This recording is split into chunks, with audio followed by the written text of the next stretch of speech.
Welcome to rhythm of learning. Company board LGS, അതുപോലെ തന്നെ village field assistant, Bevco LDC തുടങ്ങിയ പരീക്ഷകൾക്ക് വേണ്ടി പഠിക്കുന്ന കുട്ടികൾക്ക് വേണ്ടിയിട്ടുള്ള ഹോട്ട് ടോപ്പിക്സിന്റെ ക്ലാസ്സിലാണ് നമ്മളിപ്പോ കുറച്ച് ദിവസമായിട്ട് അല്ലെ. അപ്പോൾ വളരെ ഇമ്പോർട്ടന്റ് ആയിട്ടുള്ള കുറെ അധികം ഹോട്ട് ടോപ്പിക്സ് നമ്മൾ 2 ആഴ്ചയോളായിട്ട് അപ്ലോഡ് ചെയ്തുകൊണ്ടിരിക്കുകയാണ്. ഇന്ന് പ്രധാനമായിട്ടും 2-3 ചെറിയ ചെറിയ ടോപ്പിക്കുകളാണ് നമ്മളിന്ന് പഠിക്കുന്നത്. അപ്പോൾ ആദ്യം തന്നെ പഠിക്കുന്നത് ഇന്ത്യയിലെ പ്രധാനപ്പെട്ട കാർഷിക കാലങ്ങളെ കുറിച്ചാണ്. സ്ഥിരമായി പരീക്ഷയ്ക്ക് ചോദിക്കാറുള്ളതാണ്. ഇന്ത്യയിൽ പ്രധാനമായിട്ടും 3 കാർഷിക സീസണുകളാണുള്ളത്. അപ്പൊ ഇന്ത്യയിലെ കാർഷിക സീസണുകൾ ഏതൊക്കെയാണെന്ന് ചോദിച്ചാൽ നമുക്കറിയാം. ആ കാർഷിക സീസണുകൾ ഏതൊക്കെയാണെന്നുള്ളതും ആ കാർഷിക സീസണുകളിൽ അത് എന്ന് തുടങ്ങി എന്ന് അവസാനിക്കും എന്നുള്ളതും ആ സീസണിൽ കൃഷി ചെയ്യുന്ന വിളകൾ എന്തൊക്കെയാണെന്നുള്ളതുമാണ് പ്രധാനമായിട്ടും പരീക്ഷയ്ക്ക് ചോദിക്കാറുള്ളത്. 3 പ്രധാനപ്പെട്ട കാർഷിക സീസണുകളാണ് ഇന്ത്യയിലുള്ളത്. ഒന്നിന്റെ പേര് ഖാരിഫ് എന്നാണ്, അടുത്തതിന്റെ പേര് റാബി എന്നാണ്, അടുത്തതിന്റെ പേര് സയ്യിദ് എന്നാണ്. അപ്പൊ റാബി, ഖാരിഫ്, സയ്യിദ് അല്ലെ. ഖാരിഫ്, റാബി, സയ്യിദ് അങ്ങനെ 3 സീസണുകളാണ് ഉള്ളത്. ഈ ഖാരിഫ് സീസൺ എപ്പോഴാണ്? മൺസൂണിന്റെ ആരംഭത്തിലാണ് ഖാരിഫ് സീസൺ തുടങ്ങുക. മൺസൂണിന്റെ ആരംഭം എപ്പോഴാണ്? ജൂൺ മാസത്തിലാണ് അല്ലെ. അപ്പൊ മൺസൂണിന്റെ ആരംഭത്തോടു കൂടി എന്ത് ചെയ്യാണ്? കൃഷി ഇറക്കുകയാണ്. ഖാരിഫിന്റെ വിള ഇറക്കൽ കാലം എപ്പോഴാണ്? ജൂൺ മാസത്തിലാണ്. അപ്പൊ വിളവെടുപ്പ് കാലം എപ്പോഴാണ്? മൺസൂണിന്റെ അവസാനത്തോടു കൂടി. ജൂൺ മുതൽ സെപ്റ്റംബർ വരെയല്ലേ മൺസൂൺ ഉണ്ടാവുക. അപ്പൊ സെപ്റ്റംബർ എന്താണ്? സെപ്റ്റംബറിൽ, ജൂൺ മുതൽ സെപ്റ്റംബർ വരെയുള്ള, ജൂണിൽ തുടങ്ങി ഈ സെപ്റ്റംബർ ഒക്ടോബർ സമയത്ത് എന്ത് ചെയ്യും? അതിന്റെ വിളവെടുപ്പ് നടത്തുന്ന സമയത്തെയാണ് നമ്മൾ എന്ത് വിളിക്കുന്നത്? ജൂണില് എന്താണ്? നമ്മുടെ വിത്തൊക്കെ നമ്മൾ വിതയ്ക്കും അല്ലെ. അത് കൊയ്തെടുക്കുന്നത് എപ്പോഴാണ്? സെപ്റ്റംബർ അല്ലെങ്കിൽ ഒക്ടോബർ മാസങ്ങളിലാണ് എന്ന് മനസ്സിലാക്കാം.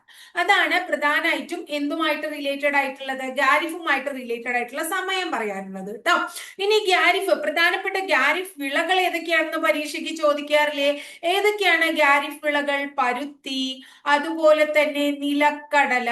ഏതൊക്കെയാണ്? പരുത്തി, നിലക്കടല, പിന്നെന്താണ്? ചണം. ഏതാണ്? ചണം. അതുപോലെ തന്നെ എള്ള്. പരുത്തി, നിലക്കടല, ചണം, എള്ള്. പിന്നെന്താണ്? നെല്ല്. എന്താണ്? നെല്ല്. പിന്നെ അടുത്തത് കരിമ്പ്. കരിമ്പ്. അടുത്ത ഏതാണ്? മഞ്ഞൾ. അടുത്തത് മഞ്ഞൾ. പിന്നെ എന്താണ്? ചോളം. ചോളം. ചോളം. പിന്നെ റാഗി. റാഗി. മില്ലറ്റ്. മില്ലറ്റ്. പിന്നെ നമ്മുടെ സോയ, പിന്നെ ബജ്റ. ഇതൊക്കെ തന്നെ എന്താണെന്നാ പറയണേ? ഖാരിഫ് വിളകളാണ് എന്ന് പഠിച്ചു വെക്കുക കേട്ടോ. അപ്പൊ ഒന്നാമത്തെ കാർഷിക സീസൺ ആണ് ഖാരിഫ് സീസൺ. നമ്മുടെ മൺസൂണിന്റെ ആരംഭത്തോടു കൂടി ഖാരിഫ് സീസണില് നമ്മള് എന്ത് ചെയ്യാണ്? കൃഷി ഇറക്കുകയാണ് ചെയ്യുന്നത്. മൺസൂണിന്റെ ആരംഭം ജൂൺ മാസമാണ്. അത് മൺസൂൺ അവസാനിക്കുന്നത് സെപ്റ്റംബർ ഒക്ടോബർ മാസങ്ങളിലാണ്. ആ സെപ്റ്റംബർ ഒക്ടോബർ മാസങ്ങളിൽ നമ്മൾ എന്ത് ചെയ്യുന്നു? വിളവെടുക്കുന്നു. ഏതൊക്കെ വിത്തുകൾ അല്ലെങ്കിൽ എന്തൊക്കെയാണ് ഇവിടെ കൃഷി ചെയ്യുന്നത്? പരുത്തി, നിലക്കടല, ചണം, എള്ള്, നെല്ല്, കരിമ്പ്, മഞ്ഞള്, ചോളം, റാഗി, മില്ലറ്റ്, സോയ, ബജ്റ എന്നിവയൊക്കെ കൃഷി ചെയ്യുന്നു. അടുത്ത സീസൺ എന്ന് പറയുന്നത് റാബി സീസൺ ആണ്. ശൈത്യകാലത്തിന്റെ ആരംഭത്തോടെയാണ് ഇവിടെ വിളവിറക്കുന്നത്. അപ്പൊ ശൈത്യകാലത്തിന്റെ ആരംഭം എപ്പോഴാണ്? നവംബർ അവസാനം, അല്ലെങ്കിൽ എന്താണ്? ഡിസംബർ അല്ലെ. നവംബർ, ഡിസംബർ മാസങ്ങളിൽ എന്താ ഉണ്ടാവുക? ശൈത്യകാലം ആരംഭിക്കുന്നു അല്ലെ. ഇനി എന്താണ്? ശൈത്യകാലത്തിന്റെ ആരംഭത്തില് നമ്മൾ എന്തു ചെയ്യുന്നു? വിളവിറക്കുകയും ഇനി എന്താ ചെയ്യേണ്ടേ? വേനലിന്റെ ആരംഭത്തിൽ വിളവെടുക്കുകയും ചെയ്യുന്നു. വേനലിന്റെ ആരംഭം എപ്പോഴാണ്? മാർച്ചിലാണ്. അപ്പൊ മാർച്ച് മാസത്തിൽ എന്ത് ചെയ്യാണ്? വിളവെടുപ്പും നവംബർ ഡിസംബർ മാസങ്ങളിൽ വിളവിറക്കുകയും ചെയ്യുന്നതാണ് ഏതാന്നാ പറയുന്നത്? നമ്മുടെ റാബി സീസൺ എന്ന് പറയുന്നത്. റാബി സീസണിൽ കൃഷി ചെയ്യുന്ന പ്രധാനപ്പെട്ട വിളകൾ ഏതൊക്കെയാണ്? ഒന്ന് ഗോതമ്പാണ്, അടുത്തത് പുകയിലയാണ്. ഗോതമ്പുണ്ട്, പുകയിലയുണ്ട്. അടുത്തത് ബാർലിയാണ്. ഗോതമ്പ്, പുകയില, ബാർലി. അടുത്തത് ഏതാണ്? കടുക്. പിന്നെ ഏതാണ്? പയർ വർഗ്ഗങ്ങൾ ഒക്കെ തന്നെ. എല്ലാം ഏത് സീസണിലാണ്? റാബി സീസണില് കൃഷി ചെയ്യുന്ന വിളകളാണ്. ഇനി അടുത്ത സീസണെ നമ്മൾ വിളിക്കുന്നു സയ്യിദ് സീസൺ എന്ന്. സയ്യിദ് സീസണിന്റെ പ്രത്യേകത വേനൽ ആരംഭത്തിൽ അല്ലെ, വേനൽ ആരംഭം എപ്പോഴാ? മാർച്ചിൽ തുടങ്ങി മൺസൂണിന്റെ ആരംഭം എപ്പോഴാ? ജൂണിൽ വിളവെടുക്കുന്നു. അപ്പൊ മാർച്ചിൽ തുടങ്ങുകയും ജൂണിൽ വിളവെടുപ്പ് നടത്തുകയും ചെയ്യുന്നു. പ്രധാനപ്പെട്ട സയ്യിദ് വിളകളുടെ പ്രത്യേകത അല്ലെങ്കിൽ സയ്യിദ് വിളകൾ ഏതൊക്കെയാണ്? വളരെ ഇമ്പോർട്ടന്റ് ആയിട്ടുള്ള എന്താണ്? ഫ്രൂട്ട്സ്, വെജിറ്റബിൾസ് പോലുള്ള കാര്യങ്ങളൊക്കെ ഈ കാലത്താണ്. തണ്ണിമത്തൻ, അതുപോലെ തന്നെ വേനൽക്കാലത്ത് ആവശ്യമുള്ളതാണ് അല്ലെ. തണ്ണിമത്തൻ, അതുപോലെ തന്നെ വെള്ളരി, പിന്നെന്താണ്? പച്ചക്കറികള്, പിന്നെ കാലിത്തീറ്റ വിളകള്. എന്താണ്? കാലിത്തീറ്റയുമായിട്ട് റിലേറ്റഡ് ആയിട്ടുള്ള വിളകൾ ഒക്കെ ഏത് കാലത്താണ്? സയ്യിദ് സീസണിലാണ് കൃഷി ചെയ്യുന്നത്. വളരെ ഇമ്പോർട്ടന്റ് ആയിട്ടുള്ള ഒരു മാർക്ക് നമുക്ക് ഇവിടെ നിന്ന്, ഒരു മാർക്ക് നിങ്ങൾക്ക് കിട്ടി എന്ന് തന്നെ പറയാം. എല്ലാ പരീക്ഷകൾക്കും എന്താ ചോദിക്കാറ്? റാബി സീസൺ അല്ലെങ്കിൽ സയ്യിദ് സീസൺ അല്ലെങ്കിൽ ഖാരിഫ് സീസൺ, അതിലെ കൃഷി വിളകൾ ചോദിക്കാറുണ്ട്, അല്ലെങ്കിൽ വിളവെടുപ്പ് കാലം ചോദിക്കാറുണ്ട്. ഇതൊക്കെ നമ്മളോട് ചോദിക്കുന്ന ചോദ്യമാണ്. അതുപോലെ തന്നെ രണ്ടാമത്തെ ടോപ്പിക് എപ്പോഴും ചോദിക്കാറുള്ളതാണ് ഇന്ത്യയിലെ പ്രധാനപ്പെട്ട ആണവ നിലയങ്ങളെ കുറിച്ച്. വളരെ ഇമ്പോർട്ടന്റ് ആയിട്ടുള്ള ഒരു മേഖലയാണ് ആണവ നിലയങ്ങൾ എന്ന് പറയുന്നത്. അപ്പൊ ആണവ നിലയങ്ങള് ബ്രൗൺ എനർജി വിഭാഗത്തിൽ വരുന്ന ഊർജ സ്രോതസ്സിനെയാണ് നമ്മൾ ആണവ നിലയങ്ങൾ എന്ന് വിളിക്കുന്നത്. ബ്രൗൺ എനർജി വിഭാഗത്തിലാണ് ആണവ നിലയങ്ങൾ പെടുന്നത്. ഇന്ത്യയിലെ ആദ്യത്തെ വൈദ്യുത നിലയത്തിന്റെ പേര് താരാപൂർ. ഇന്ത്യയിലെ ആദ്യത്തെ ആണവ വൈദ്യുത നിലയം ഏതാണ്? താരാപൂർ ആണ്. താരാപൂർ എവിടെയാണ് സ്ഥിതി ചെയ്യുന്നത്? താരാപൂർ മഹാരാഷ്ട്രയിലാണ്. ഇന്ത്യയിലെ ആദ്യത്തെ ആണവ നിലയമായ താരാപൂർ മഹാരാഷ്ട്ര. ഇനി അതുപോലെ തന്നെ മഹാരാഷ്ട്രയിലാണ് ജയ്താപൂർ ആണവ നിലയം. അപ്പൊ താരാപൂർ, ജയ്താപൂർ തുടങ്ങിയവ മഹാരാഷ്ട്രയിലെ ആണവ നിലയങ്ങളാണ്. എപ്പോഴും പരീക്ഷയ്ക്ക് ചോദിക്കാറുള്ള ഒരു ആണവ നിലയമാണ് കൂടംകുളം. കൂടംകുളം എവിടെയാണ്? തമിഴ്നാട്ടിലാണ്. കൂടംകുളം മാത്രാണോ തമിഴ്നാട്ടിലുള്ളത്? അല്ല, കൽപ്പാക്കം. കൂടംകുളം, കൽപ്പാക്കം തുടങ്ങിയവ തമിഴ്നാട്ടിലെ ആണവ നിലയങ്ങളാണ് എന്ന് ഓർത്തുവെക്കണം. അടുത്തത് കോട്ട. ചിലപ്പോ പരീക്ഷയ്ക്ക് ചോദിക്കാറുണ്ട് കോട്ട ആണവ നിലയം. അല്ലെങ്കിൽ ഇങ്ങനെയും ചോദിക്കാം, റാവത്ത് ഭട്ട. കോട്ട അല്ലെങ്കിൽ റാവത്ത് ഭട്ട എന്ന ആണവ നിലയം കാണപ്പെടുന്നത് എവിടെയാണ്? രാജസ്ഥാനിലാണ്. കോട്ട അല്ലെങ്കിൽ റാവത്ത് ഭട്ട എവിടെയാണ്? രാജസ്ഥാനിലാണ്. അടുത്തത് കാക്രപ്പാറ ആണവ വൈദ്യുത നിലയം എവിടെയാണ്? കാക്രപ്പാറ എവിടെയാണ് മക്കളെ? കാക്രപ്പാറ ഗുജറാത്തിലാണ്. കാക്രപ്പാറ ആണവ വൈദ്യുത നിലയം എവിടെയാണ്? ഗുജറാത്തിലാണ്. ഇനി എപ്പോഴും കൂടുതൽ ചോദിച്ചിട്ടുള്ളതാണ് കൈഗ ആണവ നിലയം. കൈഗ എവിടെയാണ്? കർണാടകയിലാണ്. കൈഗ എവിടെയാണ്? കർണാടകയിലാണ്. അടുത്തത് കൈഗ കഴിഞ്ഞ അടുത്തതും ചോദിക്കാറുണ്ട് ധാരാളം, നറോറ. നറോറ എവിടെയാണ്? യു പിയിലാണ്. നറോറ എവിടെയാണ്? U P. Last one Kovvada. ഏതാണ്? കൊവാഡ. കൊവാഡ എവിടെയാണ്? ആന്ധ്രാപ്രദേശിലാണ്. ആന്ധ്രാപ്രദേശ്. കൂടുതൽ ചോദിച്ചേക്കണത് നറോറ, അതുപോലെ തന്നെ കൈഗ, അതുപോലെ കാക്രപ്പാറ, കോട്ട, കൽപ്പാക്കം, കൂടംകുളം, താരാപൂർ. ഇതൊക്കെയാണ് ഏറ്റവും കൂടുതൽ ചോദിച്ചു കണ്ടേക്കണേ. താരാപൂർ മഹാരാഷ്ട്ര, ജയ്താപൂർ തമിഴ്നാട്, ജയ്താപൂർ മഹാരാഷ്ട്ര, കൂടംകുളം തമിഴ്നാട്, കൽപ്പാക്കം തമിഴ്നാട്, കോട്ട അല്ലെങ്കിൽ റാവത്ത് ഭട്ട പറയുന്നത് രാജസ്ഥാൻ, കാക്രപ്പാറ ഗുജറാത്ത്, കൈഗ കർണാടക. വളരെ ഇമ്പോർട്ടന്റ് ആണ് കൈഗ, അതുപോലെ തന്നെ കൂടംകുളം ഒക്കെ കേട്ടോ. Narora U P, Kovvada Andhra Pradesh. ഇനി അടുത്തൊരു, ഇതിൽ നിന്ന് നിങ്ങൾക്ക് ഒരു മാർക്ക്, ഇവിടെയും നമുക്ക് ഒരു മാർക്ക് കിട്ടി. ഇതുമായിട്ട് റിലേറ്റഡ് ആയിട്ടുള്ള ചോദ്യങ്ങൾ പരീക്ഷയ്ക്ക് എല്ലായ്പ്പോഴും കാണാറുള്ളതാണ്. അടുത്തത് ഇതുപോലെ തന്നെ സയൻസ് ഭാഗത്തിൽ നിന്ന് ചില ലാമ്പുകൾ തരും. ഈ ലാമ്പുകൾ തന്നിട്ട് ആ ലാമ്പുകളുടെ നിറങ്ങൾ എന്താണെന്ന് ചോദിക്കാറുണ്ട്. പഠിച്ചു വെക്കുക. Mercury lamp. മെർക്കുറി ലാമ്പിന്റെ നിറം എന്താണ്? മെർക്കുറി ലാമ്പിന്റെ നിറം എന്താണ്? വെള്ളയാണ്. മെർക്കുറി ലാമ്പിന് എന്ത് കളറാണ്? വെള്ള നിറമാണ്. ക്ലോറിൻ ലാമ്പിന് എന്ത് നിറമാണ്? ക്ലോറിൻ ലാമ്പിന് എന്ത് നിറമാണ്? ഗ്രീൻ ആണ്, പച്ച നിറമാണ് ക്ലോറിൻ. അടുത്തത് നൈട്രജൻ ലാമ്പിന്റെ നിറം എന്താണ്? പരീക്ഷയ്ക്ക് നിങ്ങൾ ക്വസ്റ്റ്യൻ പേപ്പറിൽ കണ്ടോളോ, ഇതൊക്കെ കാണാറുണ്ട്. നൈട്രജൻ ലാമ്പിന്റെ നിറം എന്താണ്? റെഡ് അഥവാ ചുവപ്പാണ്. നൈട്രജൻ ലാമ്പിന്റെ എന്ത് നിറമാണ്? റെഡ് നിറമാണ്. അടുത്തത് നിയോൺ. ഏറ്റവും കൂടുതൽ ചോദിച്ചിട്ടുള്ള ഒരു ചോദ്യമാണ് നിയോൺ. നിയോൺ ലാമ്പിന്റെ നിറം ഓറഞ്ച് നിറമാണ്. നിയോൺ ലാമ്പിന്റെ എന്ത് നിറമാണ്? ഓറഞ്ച് നിറമാണ്. ഇനി അടുത്തത് ഹൈഡ്രജൻ ലാമ്പിന്റെ നിറമാണ്. ഹൈഡ്രജൻ ലാമ്പിന്റെ നിറം എന്ന് പറയുന്നത് നീലയാണ്. ഹൈഡ്രജൻ ലാമ്പിന്റെ നിറം നീലയാണ്. അടുത്തത് പലപ്പോഴും ചോദിച്ചിട്ടുള്ളതാണ് സോഡിയം ലാമ്പ്. സോഡിയം വേപ്പർ ലാമ്പിന്റെ നിറം എന്താണ്? മഞ്ഞയാണ്. ഏതാണ്? മഞ്ഞ. അപ്പൊ മെർക്കുറി ലാമ്പ് വെള്ള, ക്ലോറിൻ പച്ച, നൈട്രജൻ ചുവപ്പ്, നിയോൺ ഓറഞ്ച്, ഹൈഡ്രജൻ നീല, അതുപോലെ തന്നെ സോഡിയം മഞ്ഞ. ഇതൊക്കെ തന്നെ നമ്മൾ പഠിച്ചിരിക്കണം. അപ്പൊ നമുക്ക് എത്ര മാർക്കായി? മൂന്നാമത്തെയാണ് അല്ലെ? ഇവിടെയും കിട്ടിയ 1 മാർക്ക്. അപ്പൊ 3 ടോപ്പിക് നമ്മൾ പഠിച്ചു, 3 മാർക്ക്. ഇനി അടുത്തത് ഏറ്റവും കൂടുതൽ ഫിസിക്സ് ഭാഗത്ത് വളരെ ഇമ്പോർട്ടന്റ് ആയിട്ട് ഉള്ള ഒരു ഭാഗമാണ് പ്രകാശം എന്ന് പറയുന്ന ഭാഗം. പ്രകാശത്തെ 2 ക്ലാസ്സുകളിലായിട്ട് നമുക്ക് പഠിക്കാം. പ്രകാശവും പ്രകാശത്തിന്റെ ഒരു ഇൻട്രൊഡക്ഷനും പ്രാഥമിക നിറങ്ങളും ഇന്ന് പഠിച്ചിട്ട് പ്രകാശത്തിന്റെ പ്രതിഭാസങ്ങൾ കുറച്ച് ഡീറ്റെയിൽഡ് ആയിട്ട് തന്നെ ചോദിക്കാറുണ്ട്. അത് അടുത്ത ക്ലാസ്സിൽ നമുക്ക് പഠിക്കാം. അപ്പൊ പ്രകാശത്തെ കുറിച്ചുള്ള പഠനത്തെ നമ്മൾ വിളിക്കുന്നത് ഒപ്റ്റിക്സ് എന്നാണ്. എന്താ പ്രകാശത്തെ കുറിച്ചുള്ള പഠനം? ഒപ്റ്റിക്സ്. എപ്പോഴും PSC ചോദിക്കാറുണ്ട് സൂര്യപ്രകാശം ഭൂമിയിൽ എത്താൻ എത്ര സമയം വേണം? 8 മിനിറ്റ് 20 സെക്കൻഡ്. ചിലപ്പോ ഇങ്ങനെ കാണാം ഓപ്ഷനില്, അല്ലെങ്കിൽ 500 സെക്കൻഡ്. 500 സെക്കൻഡ്. ഇതാണ് ഉത്തരം. വളരെ ഇമ്പോർട്ടന്റ് ആയിട്ടുള്ള ഒരു ഭാഗമാണ്. സൂര്യപ്രകാശം 8 മിനിറ്റും 20 സെക്കൻഡും അല്ലെങ്കിൽ 500 സെക്കൻഡും എടുക്കുമെങ്കിൽ ചന്ദ്രന്റെ പ്രകാശം ഭൂമിയിലെത്താൻ 1.3 സെക്കൻഡ് മതി. ചന്ദ്രപ്രകാശം ഭൂമിയിലെത്താൻ എത്ര മതി? 1.3 സെക്കൻഡിന്റെ ആവശ്യമുള്ളൂ. ഇനി പ്രകാശത്തിന് സഞ്ചരിക്കാൻ മാധ്യമം ആവശ്യമാണോ? പ്രകാശത്തിന് സഞ്ചരിക്കാൻ മാധ്യമം ആവശ്യമില്ല.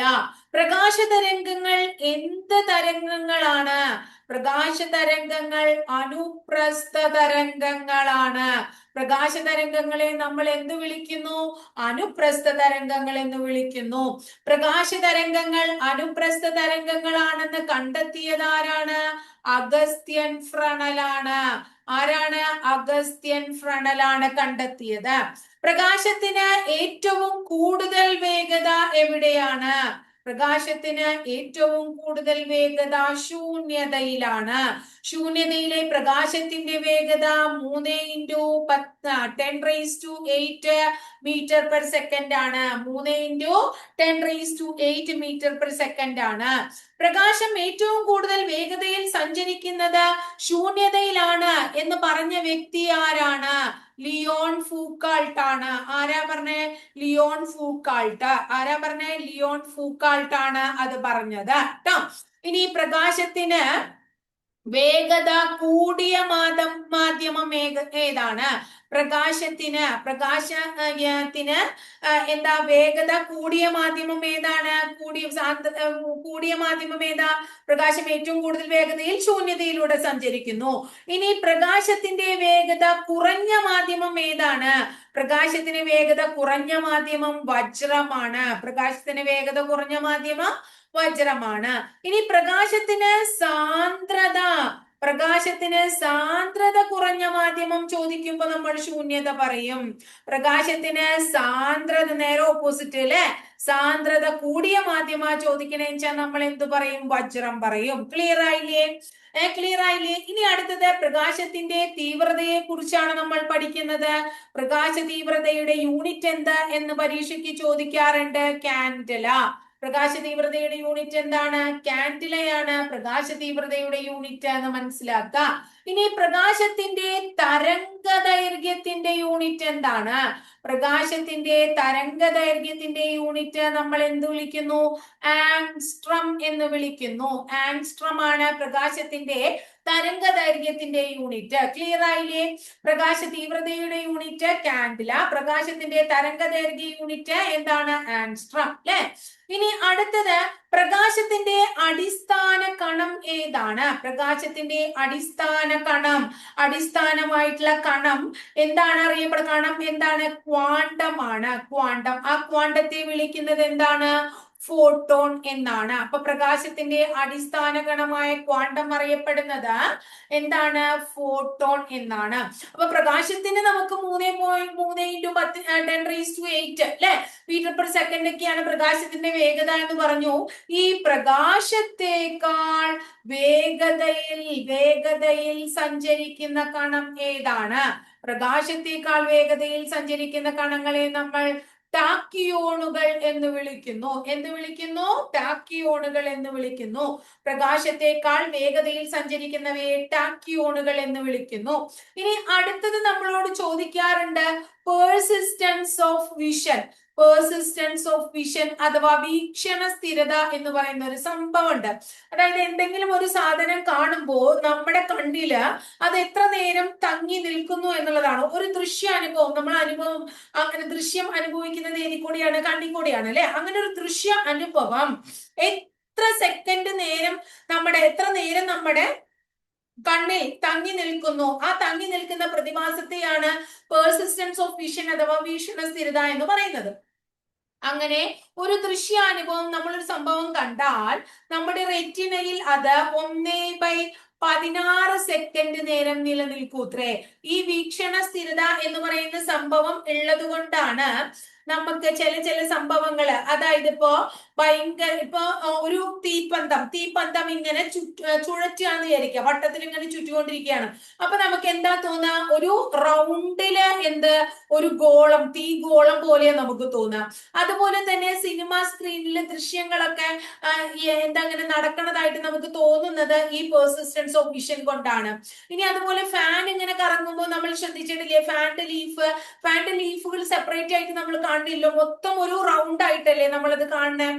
അപ്പൊ അങ്ങനെ പൂർണ്ണമായിട്ടും ദളങ്ങൾ നിറഞ്ഞു നിൽക്കുന്നതായിട്ട് നമുക്ക് തോന്നുന്നു അല്ലെ? ആ തോന്നാനൊക്കെ കാരണം പേഴ്സിസ്റ്റൻസ് ഓഫ് വിഷൻ ആണ്. ഇനി വെള്ളച്ചാട്ടം കണ്ടിട്ടുണ്ടോ നിങ്ങൾ? വെള്ളച്ചാട്ടം കാണാൻ പോകുമ്പോൾ അകലെ നിന്ന് വെള്ളച്ചാട്ടം കാണുകയാണെങ്കിൽ ആ വെള്ളം ചാടുന്ന പോലെ തോന്നില്ല. അവിടെ എന്താണത്? നിശ്ചലമായിട്ട് നിൽക്കണതായിട്ട് നമുക്ക് തോന്നും. ഇതൊക്കെ എന്ത് കാരണമാണ്? നമ്മുടെ പേഴ്സിസ്റ്റൻസ് ഓഫ് വിഷൻ കാരണമാണ്. അതുപോലെ തന്നെയാണ് വർണ്ണപ്പമ്പരം. അത് പറയാൻ ടീച്ചർ വിട്ടുപോയതാണ്. വർണ്ണപ്പമ്പരം അല്ലെ? വർണ്ണപ്പമ്പരം കണ്ടുപിടിച്ചത് ആരാണ്? ന്യൂട്ടൺ ആണ് അല്ലെ? ആ ന്യൂട്ടന്റെ വർണ്ണപ്പമ്പരം വെള്ളയായി കാണപ്പെടുന്നതിന്റെ കാരണവും എന്ത് തന്നെയാണെന്നാ പറയണത്? പേഴ്സിസ്റ്റൻസ് ഓഫ് വിഷൻ ആണ് എന്ന് പറയാം. ഇനി നമ്മളോട് ഈ എന്താ പറയുന്നത്? സുതാര്യ വസ്തുക്കളെ കുറിച്ചും അതുപോലെ തന്നെ അധാര്യ വസ്തുക്കളെ കുറിച്ചും ചോദിക്കാറുണ്ട്. എന്താണ് സുതാര്യ വസ്തുക്കൾ അല്ലെങ്കിൽ അധാര്യ വസ്തുക്കൾ? അതൊന്ന് പഠിച്ചു വെക്കൂ. അതായത് ഈ സുതാര്യ വസ്തുക്കൾ എന്ന് പറഞ്ഞാൽ പ്രകാശം പ്രകാശം കടത്തിവിടുന്ന വസ്തുക്കളെ ഒക്കെ നമുക്ക് എന്ത് വിളിക്കാം? സുതാര്യ വസ്തുക്കൾ എന്ന് വിളിക്കാം. അധാര്യ വസ്തുക്കളോ പ്രകാശം കടന്നു പോകാൻ അനുവദിക്കില്ല. ഇപ്പൊ എക്സാമ്പിൾ പറയുകയാണെങ്കിൽ കല്ല്, അതുപോലെ തന്നെ കടലാസ്, അങ്ങനെയുള്ള സാധനങ്ങളിൽ കൂടെയൊക്കെ പ്രകാശം കടന്നു പോകും ഇല്ല. ഇവിടെ ഗ്ലാസ് അങ്ങനെയുള്ളതിലൊക്കെ കടന്നു പോകും അല്ലെ? അപ്പൊ അങ്ങനെ പ്രകാശം കടന്നു പോകുന്ന എല്ലാ വസ്തുക്കളും സുതാര്യ വസ്തുക്കളും, പ്രകാശം കടന്നു പോകാത്ത വസ്തുക്കൾ എന്തുമാണ്? അധാര്യ വസ്തുക്കളുമാണ്. പ്രകാശവുമായിട്ട് റിലേറ്റഡ് ആയിട്ട് പരീക്ഷയ്ക്ക് ചോദിക്കാറുള്ള പ്രധാനപ്പെട്ട ഭാഗങ്ങൾ മാത്രമാണ് നമ്മൾ ഇവിടെ പറയണത്. ഇനി പ്രകാശവുമായിട്ട് റിലേറ്റഡ് ആയിട്ടുള്ള തന്നെയാണ് പ്രാഥമിക വർണ്ണങ്ങൾ അല്ലെ? പ്രാഥമിക വർണ്ണങ്ങൾ. അപ്പൊ ഈ പ്രാഥമിക വർണ്ണങ്ങളെ കുറിച്ച് പറയുകയാണെങ്കിൽ പ്രൈമറി കളർ ഏതൊക്കെയാണ്? പ്രാഥമിക നിറങ്ങൾ ഏതൊക്കെയാണ്? റെഡ് അല്ലെ? റെഡ്, അതുപോലെ തന്നെ ഗ്രീന്, അതുപോലെ തന്നെ ബ്ലൂ. റെഡ്, ഗ്രീൻ, ബ്ലൂ തുടങ്ങിയവയെ നമ്മൾ എന്ത് വിളിക്കുന്നു? പ്രാഥമിക വർണ്ണങ്ങൾ എന്ന് വിളിക്കുന്നു. ഈ റെഡ്, ഗ്രീന്, ബ്ലൂ പ്രാഥമിക വർണ്ണങ്ങൾ കൂടിച്ചേരുമ്പോൾ നമുക്ക് ലഭിക്കുന്ന നിറങ്ങളെയാണ് നമ്മൾ എന്ത് വിളിക്കുന്നത്? ദ്വിതീയ വർണ്ണങ്ങൾ അഥവാ സെക്കൻഡറി കളേഴ്സ് അഥവാ ദ്വിതീയ വർണ്ണങ്ങൾ എന്ന് വിളിക്കുന്നത്. ഈ റെഡ്, ഗ്രീനുമായിട്ട് ചേരുമ്പോൾ, റെഡും ഗ്രീനും കൂടി കൂടുമ്പോ നമുക്ക് എന്ത് കിട്ടുന്നു? യെല്ലോ കിട്ടുന്നു. ആ യെല്ലോ എന്താണ്? സെക്കൻഡറി കളറാണ്. അതുപോലെ തന്നെ റെഡ് ബ്ലൂവുമായി ചേരുമ്പോൾ, റെഡിന്റെ കൂടെ എന്ത് കൂടാണ്? റെഡും ബ്ലൂവും കൂടി കൂടുമ്പോൾ, നമുക്ക് എന്ത് ലഭിക്കുന്നു? മജന്ത ലഭിക്കുന്നു. മജന്ത എന്താണ്? സെക്കൻഡറി കളറാണ്. ഇനി ബ്ലൂവും ഗ്രീനും കൂടി കൂടുമ്പോ ബ്ലൂവും അതുപോലെ തന്നെ ഗ്രീനും കൂടി കൂടുമ്പോൾ നമുക്ക് ലഭിക്കുന്നു സിയാൻ എന്ന കളർ ലഭിക്കുന്നു. സിയാൻ. അപ്പോ മഞ്ഞ, മജന്ത, സിയാൻ തുടങ്ങിയവ സെക്കൻഡറി അഥവാ ദ്വിതീയ വർണ്ണങ്ങളും, അതുപോലെ തന്നെ റെഡ്, ഗ്രീന്, ബ്ലൂ തുടങ്ങിയവ എന്തുമാണ്? പ്രാഥമിക വർണ്ണങ്ങളുമാണ്. പ്രാഥമിക വർണ്ണങ്ങളും ദ്വിതീയ വർണ്ണങ്ങളും ക്ലിയർ ആയില്ലേ? വളരെ ഇമ്പോർട്ടന്റ് ആണ് പ്രാഥമിക വർണ്ണങ്ങളും ദ്വിതീയ വർണ്ണങ്ങളും ട്ടോ. ഇതില് കണ്ണിന് വളരെ സുഖകരമായിട്ടുള്ള നിറം, നമ്മൾക്ക് ഒരു തെറ്റിദ്ധാരണയുണ്ട് ഗ്രീൻ ആണെന്നുള്ളത്, പക്ഷേ കണ്ണിന് സുഖം നൽകുന്ന നിറം ഏതാണ്? യെല്ലോ ആണ്. കണ്ണിന് സുഖകരമായ നിറം ഏതാണ്? കണ്ണിന് സുഖകരമായ നിറം ഏതാണ്? യെല്ലോ ആണ്. വളരെ ഇമ്പോർട്ടന്റ് ആണ്, നമുക്ക് എല്ലാവർക്കും സംശയമുള്ള ഒരു ചോദ്യമാണ് കേട്ടോ. ഇനി വർണ്ണാന്തത ഉള്ള ആൾക്കാർക്ക് എന്തൊക്കെയാ തിരിച്ചറിയാത്തത്? റെഡും അതുപോലെ തന്നെ ഗ്രീനും. വർണ്ണാന്തത ഉള്ള ആൾക്കാർക്ക് തിരിച്ചറിയാത്തത് പരീക്ഷയ്ക്ക് ചോദിച്ചിട്ടുണ്ട്. വർണ്ണാന്തത ഉള്ള ആൾക്കാർക്ക് തിരിച്ചറിയാത്തത്, വർണ്ണാന്തത ഉള്ള ആൾക്കാർക്ക് റെഡും ഗ്രീനും തിരിച്ചറിയില്ല. ഈ വർണ്ണാന്തതയെ തന്നെയാണ് നമ്മൾ എന്ത് വിളിക്കുന്നത്? Colour blindness. എന്താ വിളിക്കണേ? കളർ ബ്ലൈൻഡ്നെസ് അഥവാ എന്താണ്? ഡാൾട്ടനിസം. കളർ ബ്ലൈൻഡ്നെസ് അഥവാ ഡാൾട്ടനിസം എന്നറിയപ്പെടുന്നത് ഏതാണ്? വർണ്ണാന്തതയാണ്. ക്ലിയർ ആയില്ലേ? ഇനി അടുത്തത്, ഈ കളറില് പ്രകാശ സംശ്ലേഷണ തോത് കൂടിയത് ഏതിനാണ്? റെഡിനാണ്. പ്രകാശ സംശ്ലേഷണ തോത് കൂടുതൽ റെഡിനും, പ്രകാശ സംശ്ലേഷണം കുറഞ്ഞ നിറം ഏതാണ്? യെല്ലോയുമാണ്. പ്രകാശ സംശ്ലേഷണം കുറഞ്ഞത് റെഡ്, കുറഞ്ഞത് യെല്ലോ, കൂടുതൽ റെഡ്. മനസ്സിലായില്ലേ? അപ്പൊ ഇത് 4ാമത്തെ ടോപ്പിക് ആയിരുന്നു അല്ലെ? അപ്പൊ നമ്മൾ ഇന്ന് 4 ടോപ്പിക് 4 മാർക്കാണ്. ഉറപ്പാണ് ഈ ഭാഗങ്ങളൊക്കെ ഇല്ലാത്ത പരീക്ഷകൾ നമുക്ക് ഉണ്ടാവാറില്ല എന്നുള്ളത്. അപ്പൊ അതിന് ഇമ്പോർട്ടൻസ് കൊടുത്ത് നിങ്ങൾ പഠിക്കാം. ടീച്ചറെ ക്ലാസ് ഇഷ്ടപ്പെടുകയാണെങ്കിൽ ഒന്ന് ലൈക്ക് ചെയ്യുക, ഇഷ്ടപ്പെട്ട ക്ലാസ്സുകൾ കൂട്ടുകാരിലേക്ക് ഷെയർ ചെയ്യും. ആദ്യമായിട്ട് ചാനൽ കാണുന്നവർ ഒന്ന് സബ്സ്ക്രൈബ് ചെയ്തോളൂ കേട്ടോ. അതോടൊപ്പം ആ ബെല്ലൈക്കൺ കൂടി ഒന്ന് എനേബിൾ ചെയ്താൽ ടീച്ചർ ഓരോ ദിവസം അപ്ലോഡ് ചെയ്യുന്ന വീഡിയോസ് കൃത്യമായിട്ട് നോട്ടിഫിക്കേഷൻ ആയിട്ട് നിങ്ങൾക്ക് ലഭിക്കുകയും ചെയ്യും.